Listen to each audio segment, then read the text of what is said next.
Number হাদিস শরীফ আকিলিস দীনাকা ইয়াকফিকাল আমালুল কালিল।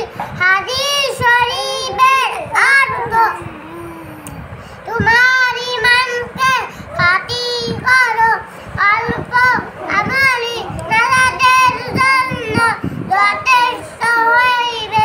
2 number হাদিস শরীফ খায়রুকুম মান তাআল্লামাল কুরআনা ওয়াল্লামা। হাদিস শরীফের অর্থ তোমাদের মধ্যে সর্বোত্তম ওই ব্যক্তি যে কোরআন মাজিদ শিক্ষা করে এবং শিক্ষা দেয়। 3 নাম্বার হাদিস শরীফ তালাবুল ইলমি ফারিদাতুন আলা কুল্লি মুসলিম। হাদিস শরীফের অর্থ দিনী ইলম শিক্ষা করা প্রত্যেক মুসলমানের উপর ফরজ।